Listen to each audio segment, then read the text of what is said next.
আসসালামু আলাইকুম এভরিওয়ান, সবাই কেমন আছেন? আশা করছি সবাই অনেক ভালো আছেন। আলহামদুলিল্লাহ, আল্লাহর রহমতে আমরাও ভালো আছি। তো এই যে সকাল সকাল নতুন আরও একটা ব্লগ ভিডিও বানানোর জন্য ভিডিও শুরু করে দিয়েছি।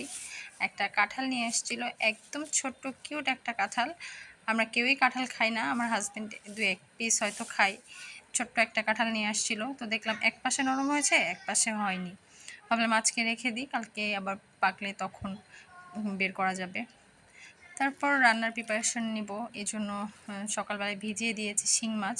আমার হাজব্যান্ড শিং মাছ কিনলে সবসময় অনেক বড় বড় শিং মাছ কিনে। ডিম থাকে, ভালোই লাগে শিং মাছের ডিমটা। পরিষ্কার করা একটু কষ্টকর হলেও খেতে টেস্টি। তো মাছ ভিজিয়ে এপাশে একটু বাদাম ভেজে নিচ্ছিলাম। নর্মালি আমার মেয়ে কাজু বাদাম, কাঠবাদাম এগুলো পছন্দ করে, ওগুলো কাঁচা খায়। আর এই বাদামটা তো আর না ভেজে খাওয়া যায় না, এই জন্য ওর জন্য একটু বাদাম ভেজে নিচ্ছিলাম। ওর জন্য বলতে বাদাম ভেজে রেখে দিব, আমিও খাবো, সেও খাবে। তো বাদাম ভাজা কার কার ভালো লাগে জানাবেন। এই বাদামটা অনেকে তেল দিয়ে ভাজে, তো আমি তেল ছাড়াই ভাজছি, এটাই ভালো লাগে। আর এই তো এই পাশে শিং মাছগুলো কেটে নিয়েছি। আমি কিন্তু অনেক বড় বড় করে কেটেছি, কারণ অনেক বড় মাছ আপনারা দেখতে পাবেন। আপনার অনেকে হয়তো একটু ছোট করে, মানে আমি আর কি এরকম বড় বড় করেই রাখি, আমার হাজব্যান্ডও পছন্দ করে। আর মাছগুলো পরিষ্কার করে নিয়েছি, ভিতরে ডিম ছিল, এই জন্য যে মাথার দিকগুলো খুব একটা ভালোভাবে পরিষ্কার করতে পারিনি, ডিম গলে যাচ্ছিলো। তো রান্নার জন্য কড়াইতে তেল বসিয়ে দিলাম। তেল গরম হলে একটু আমি পেঁয়াজ বাটা দিয়ে রান্না করব। শিং মাছটা আমার কাছে ঝোল ঝোল খেতেই ভালো লাগে, আর ঝোলে পেঁয়াজ বাটা দিলে সবসময় ঝোলটা গাঢ় হয়। শিং মাছের রেসিপিও কিন্তু আমার চ্যানেলে আছে, আপনারা দেখে নেবেন। তো এখানে এই যে পেঁয়াজ বাটা দিয়ে দিচ্ছি, একটু পানি সহ বেটে নিয়েছি, সাথে অ্যাড করে দিচ্ছি বাটা মশলা। এই বাটা মশলার মধ্যে আমি আদা, রসুন, জিরা সব একসাথে ব্লেন্ড করে নিয়েছিলাম, এই জন্য কালারটা এমন। তো মশলাগুলো দিয়ে একটু কষিয়ে নিব। তার জন্য এখানে একটু নেড়েচেড়ে আবার বাটা মরিচও অ্যাড করে দিব। আজকে আমি সব বাটা মশলায় রান্না করব, কারণ মাছটা আমার কাছে বাটা মশলায় মনে হয় বেশি টেস্টি লাগে। সব রান্নাই লাগে, তবে মাছটা টাটকা টাটকা ভালো লাগে। তো এখানে মরিচ বাটা অ্যাড করে দিচ্ছি। মরিচও কিন্তু আমি কাঁচা মরিচ আর শুকনো মরিচ একসাথে ব্লেন্ড করে রাখি, এই জন্য খুব বেশি লাল মনে হবে না আমার তরকারি, খেয়াল করবেন। তো এই তো বাটা মশলাগুলো একটু ভেজে নিয়ে এখন এটাতে গুঁড়া মশলা অ্যাড করে দিব। গুঁড়া মশলার মধ্যে শুধু হলুদ গুঁড়া আর হয়তো লবণ যাবে, কারণ অন্যান্য সব মশলাই আমি বেটে নিয়েছি। তো হলুদ গুঁড়ো আর লবণ দিয়ে মশলাটা খুব ভালোভাবে কষিয়ে নিব, একদম তেল ছেড়ে আসা পর্যন্ত সব কিছু দিয়ে কষিয়ে নিব। আপনারা কিভাবে রান্না করেন কমেন্ট করে জানাবেন, আর আমার রান্না কেমন লাগে সেটাও জানাবেন। মশলাটা কষিয়ে নিচ্ছি, খুব ভালোভাবে কষিয়ে নিব মশলাটা। আর এখানে আমি আরেকটা নতুন জিনিস করব, আমার মনে হয় খুব কম মানুষই হয়তো এটা করেন, আমি আসলে কারো দেখিনি।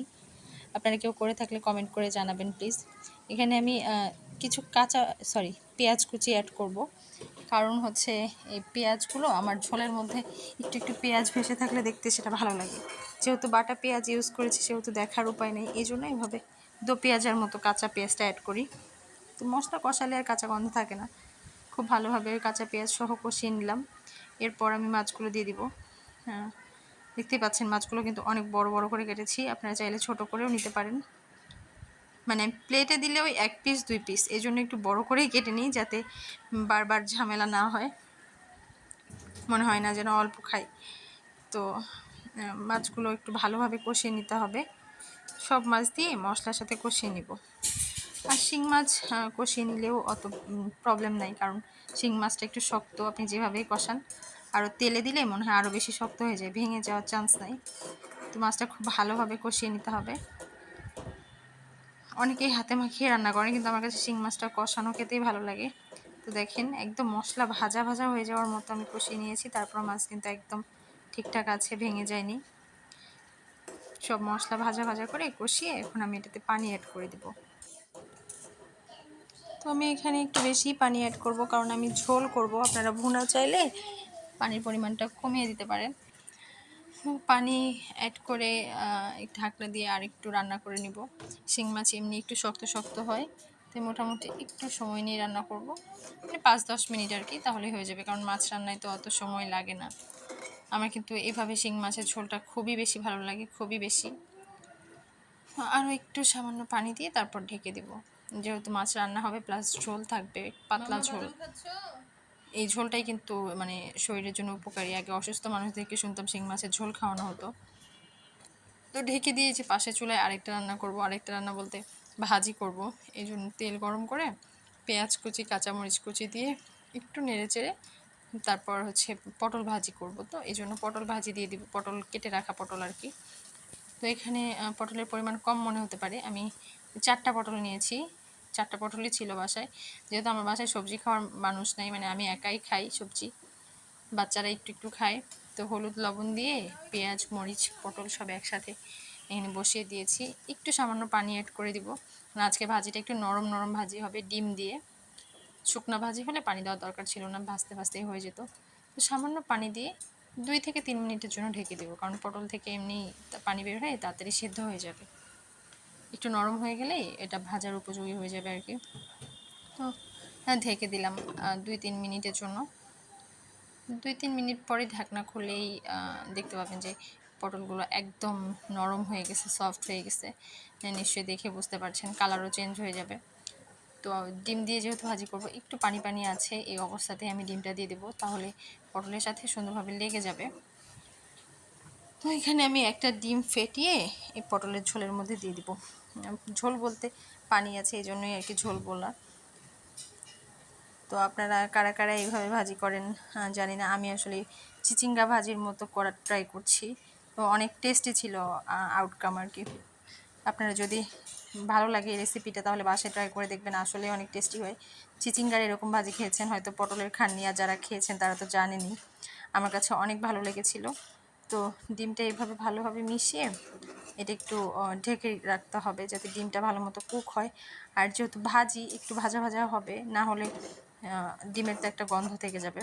তো একটু পানি পানি আছে যেহেতু, এই জন্য আমি আরও ঢেকে দিব একদম পানিটা শুকিয়ে, মানে ভাজি ভাজি টাইপ হওয়ার মতো, পোড়া পোড়া করে একটু নামাবো।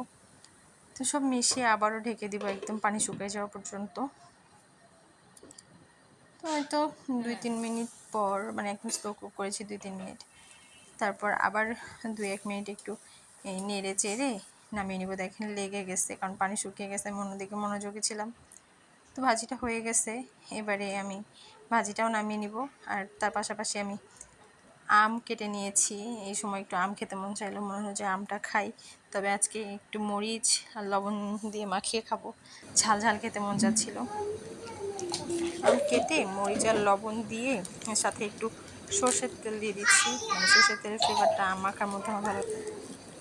এবার খুব ভালোভাবে মাখিয়ে নিব। আমার বাবা এভাবে আম খেতে পছন্দ করে, আমার নানুও এভাবে খেতে পছন্দ করে, আমারও ভালো লাগে। আর মরিচ একদম কুচি কুচি করে কেটেছি যাতে প্রত্যেকবার একটা করে মরিচ মুখে পড়ে আর কি। যারা ঝাল পছন্দ করে তারা এইভাবে খেয়ে দেখবেন, ভালো লাগে। আমি সব কিছুই মাখিয়ে খাই। তো এই তো আমটা মাখিয়ে নিয়ে এখন খাবো। আর আমার রান্না মোটামুটি কমপ্লিট হয়ে গেছে। এর পাশে ভাজি নামিয়ে নিয়েছি, আর এই পাশে এই যে শিং মাছের ঝোল, বলেছিলাম ঝোল রাখবো, এই যে ঝোল। তবে বাটা পেঁয়াজ দেওয়ার জন্য ঝোলটা একটু গাঢ় গাঢ় হয়েছে। এই তো সব রান্নাই মোটামুটি শেষ। এখন আর একটু কাজ আছে, সেই কাজগুলো করে নিব। আর একটু কাজ বলতে আম নিয়ে আসছিল, যেহেতু আমের সিজন শেষ, আমগুলো আমি আলাদা করছিলাম, মানে কিছু পাকা আর কাঁচা। কাঁচা আমগুলো থেকে পাকা আমগুলো আলাদা করে রাখছিলাম, কারণ পাকা আমগুলো ফ্রিজে ঢুকিয়ে দিব। আমি তো এরকমই করি, কারণ কাঁচা অবস্থায় ফ্রিজে রাখলে হয় কি ওভাবে পাকে না। তো এই যে এখানে পাকা আর উপরেরগুলো কাঁচা, এগুলো আলাদা করে ফ্রিজে রেখে দিয়েছি।